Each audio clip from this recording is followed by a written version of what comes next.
we were loaded up into a freight train. You know what that is? Mm-hmm. They take cattle or whatever they need to take. That's the way we came from Moscow Okay. to England. And when we got across the Latvian border, that's Latvia, the country between there, the train went in full of people like us. Full. They built shelves along the walls of the train cars so that the smaller kids could sit on there or sleep on there during the night. Mm-hmm. And we were let in there like cattle. They just filled the train up till it was full that we could hardly move. And here was the barrel to go to the bathroom, you know, and somewhere else there were buckets of coal that they could make a fire. Maybe this is not what you want to hear. No, this is perfect. But anyway, that's how we came across the border into Latvia. Then from Latvia we took another train to Southampton, England. There we went before the Board of Health, or whatever might be its official name, and we were examined for any sickness.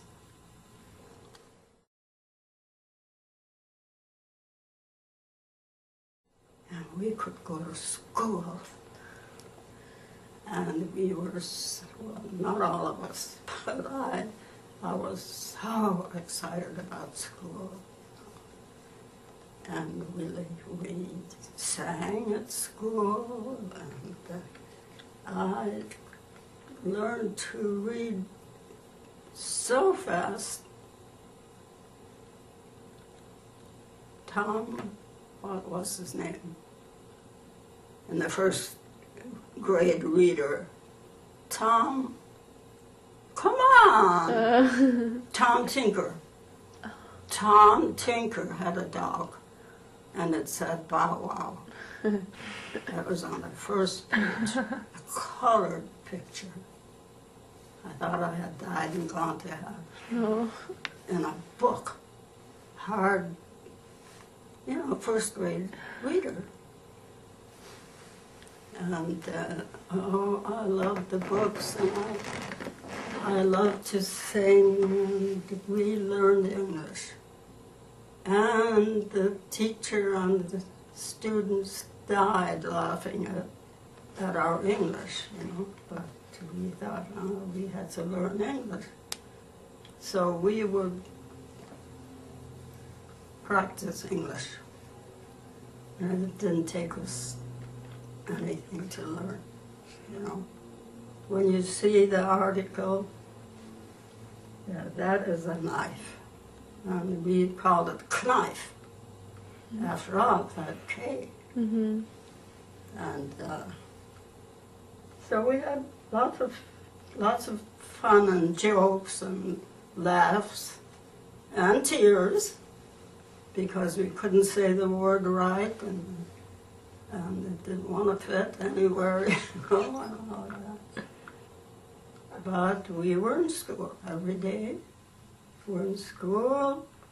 We learned to sing English, and it took us nothing to learn the English language. Not so with our parents. My father and my mother never learned to speak English. Mostly because they didn't really try. German was in their heart and in their life and in their body and in their mind. And it was very difficult for them to learn that. Let's see. We were 6 bedraggled, hungry, poor kids, you know. No mother, no father, and standing in the middle of Saskatchewan where all you could see was heaven and earth. Wow. Very, very difficult for kids, thousands away from their parents, you know, and what's going to happen to us? And then the next morning, our oldest sister, her name was Mary, she was 18, and we all, of course, younger ones, depended on her, you know. Mm-hmm. And she told us the first day she had to wash all our clothes. We each had 2 sets of clothes. We took one off and put the other one on for a week, and then that's all we had. And she washed those clothes on a scrub board, you know, a big round tub, soap and water. And I always have to cry over this. That's what she had to do. She had to wash our set of dirty clothes by hand, bring them by hand, and hang them on the outside on the line to dry. And it still makes me cry. Well,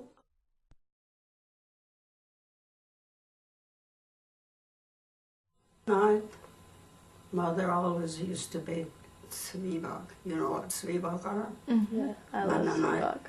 Zwieback. And,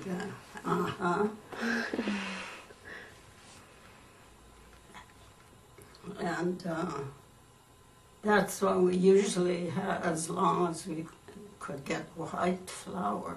Mm-hmm. She would make for on Saturday she'd bake zwieback, and we would each get 1 zwieback and 1 cup of milk for a Saturday night supper. Oh. Does that break your heart right now? Mm-hmm.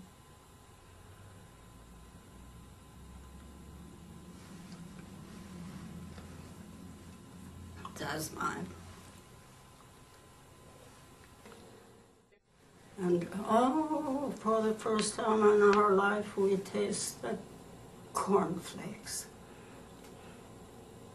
The most beautiful thing we had ever never seen, you know, never heard about, never saw. And oh, we thought we had died and gone to heaven, you know. That was so wonderful to have food like that.